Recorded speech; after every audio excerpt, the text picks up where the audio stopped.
Les femmes protestantes, 500 ans de protestantisme, c'est aussi l'histoire des femmes protestantes.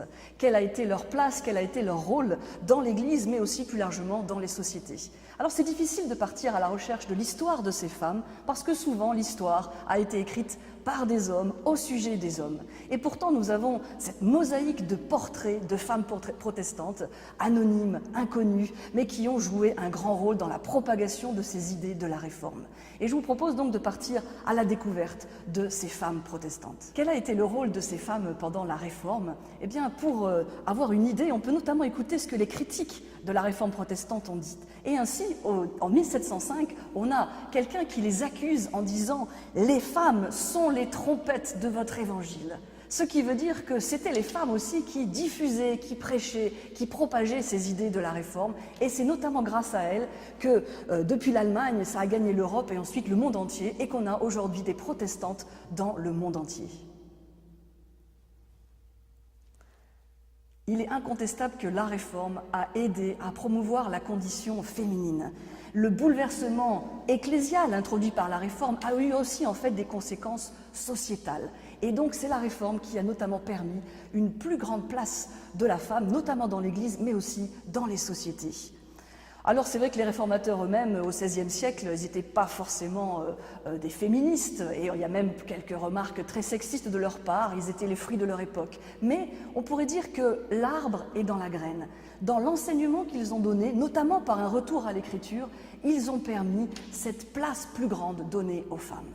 Aujourd'hui, dans le protestantisme, la femme a toute sa place. La femme peut être pasteur, prêcher, enseigner, elle peut être à la tête d'une faculté de théologie, et donc nous avons vraiment une femme à l'égal de l'homme dans la plupart des mouvements du protestantisme. Et dans les sociétés qui sont à majorité protestante, on voit aussi toute l'influence et toute la place qu'elles ont pu prendre à cause de cet héritage de la Réforme. Quelles ont été les avancées pour les femmes, pour la condition féminine suite à la Réforme? On peut en identifier 4 principales. D'abord, une réhabilitation du mariage comme état normal. Avant la Réforme, il y avait une insistance, une valorisation du célibat comme considéré comme un état spirituellement supérieur. Et puis avec la Réforme, on a réintroduit l'idée que le mariage était biblique, bon, voulu de Dieu, et aussi l'accentuation que le mariage n'était pas seulement pour la procréation, mais aussi pour l'intimité conjugale, la rencontre entre les conjoints, et donc ça a vraiment changé la face du mariage. Concrètement, le fait que les clercs étant passés au protestantisme se soient mariés, comme Luther par exemple, a aussi beaucoup contribué à ce changement d'image. Le deuxième apport, c'est la reconnaissance des mêmes droits pour les hommes comme pour les femmes en ce qui concerne le divorce. Et ça a vraiment aussi changé la condition féminine. Le troisième apport, c'est la création d'écoles pour filles. C'est un des apports majeurs de la Réforme, l'éducation. L'éducation des filles, leur apprendre à lire. Et à travers cette éducation, cette création des écoles, ça a commencé à la Réforme et ça s'est beaucoup accentué dans les siècles qui ont suivi, eh bien c'est un véritable esprit critique qu'on a donné à ces jeunes filles, qui s'est souvent transformé ensuite en esprit d'entreprendre. Et on va dire que cette éducation des femmes, qui a souvent été un combat, a permis ensuite qu'elles prennent davantage leur place dans l'Église et dans la société. Donc les églises de la Réforme ont particulièrement contribué à cet effort d'éducation. Le quatrième apport majeur pour la Réforme, c'est l'accès au pastorat, c'est-à-dire que les femmes puissent elles aussi devenir pasteurs. Ce n'était pas tellement à l'époque des réformateurs, même si leur épouse était très présente à leur côté et aussi dans la propagation des idées de la Réforme, mais c'était plutôt dans la suite que les femmes ont pu prendre cette place aussi du pastorat. C'est un des aspects peut-être les plus visibles quand on compare les différentes religions, quand on va à une rencontre interreligieuse, c'est que du côté des protestants, il y a des femmes pasteurs et des femmes en position d'autorité. Alors c'est avec le temps que cette situation s'est officialisée. On peut dire, par exemple, pour parler de la situation française, eh bien, la première femme pasteur, Madeleine Blocher-Sayens, est une protestante baptiste et elle était elle-même fille, petite fille, épouse de pasteur, ce qui a sans doute aussi facilité, on va dire, son accession au ministère. Son père est assez connu puisque c'est lui qui avait écrit la Cévenole, qui est un petit peu la Marseillaise des protestants, qui est chantée à chaque belle occasion.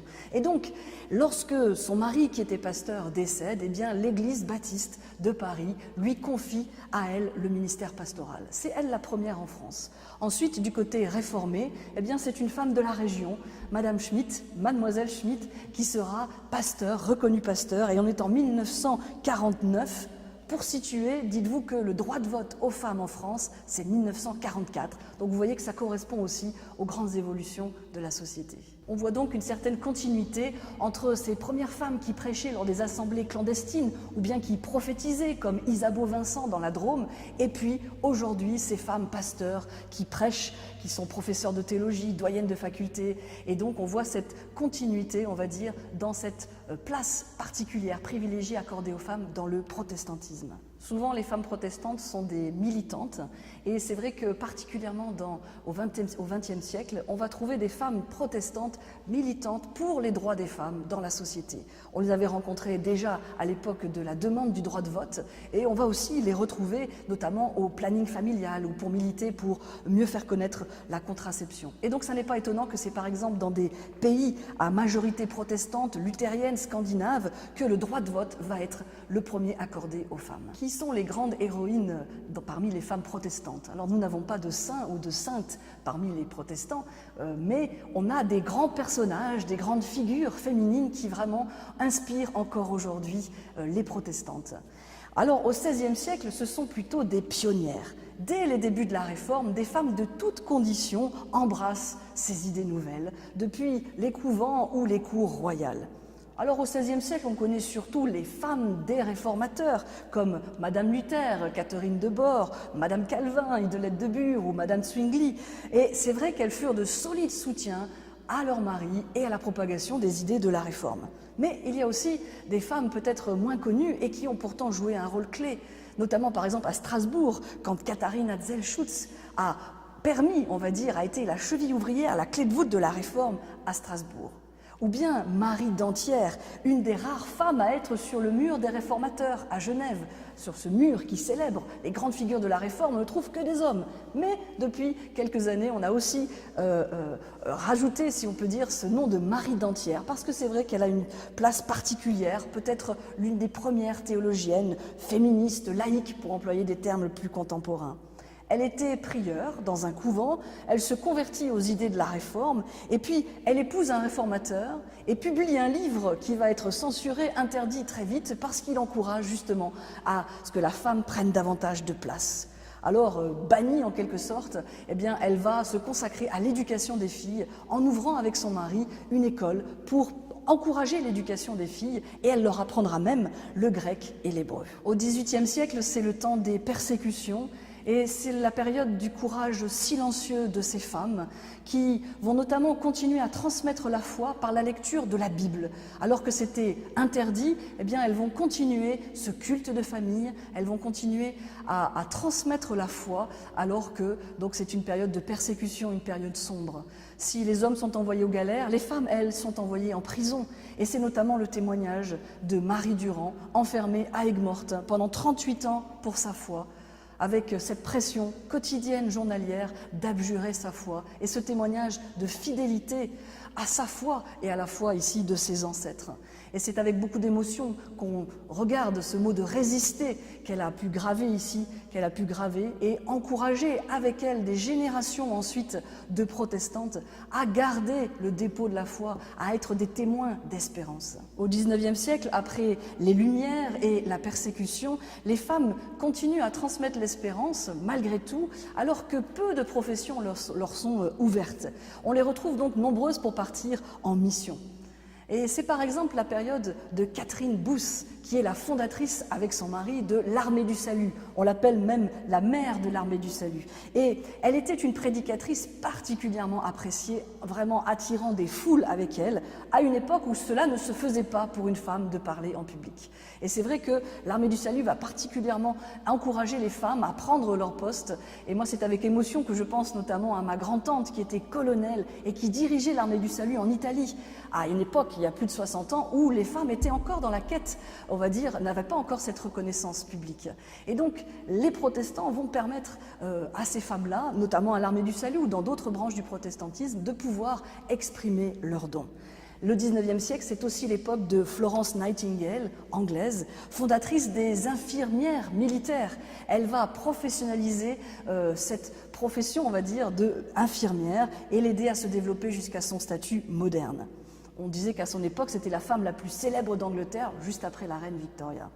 Et puis au XXe siècle, dans ce siècle agité par 2 guerres mondiales, on trouve de nombreuses femmes engagées. Alors, celles qui sont engagées au loin, comme les missionnaires, Gladys Hayward par exemple, qu'on connaît par l'Auberge du Bonheur, qui part en Chine pour annoncer la bonne nouvelle, mais aussi des femmes qui, ici même, dans notre pays, vont vouloir changer les choses. Je pense à Suzanne de Dietrich, qui fonda la CIMAD pendant la Seconde Guerre mondiale et qui, encore aujourd'hui, est une œuvre qui s'occupe des réfugiés, au nom d'une certaine compréhension de l'Évangile. Je pense ici localement à Fanfone Guilherme, qui a été la première manadière dans un milieu particulièrement peu féminin et qui a eu l'audace d'ouvrir sa manade et d'être du coup reconnue par l'ensemble de la nation gardienne. La plus célèbre des chansons protestantes après le « À toi la gloire », c'est la Cévenole, la Marseillaise des protestants. Et il y a ce couplet qui est particulièrement intéressant par rapport aux femmes protestantes. « Esprit qui les fit vivre, anime leurs enfants pour qu'ils sachent les suivre ». C'est en fait le refrain. Et quand on est à l'écoute de tous ces témoignages de ces femmes protestantes, dans ces 500 ans d'histoire du protestantisme, on aspire à ce que l'esprit qui les fit vivre puisse aussi nous animer.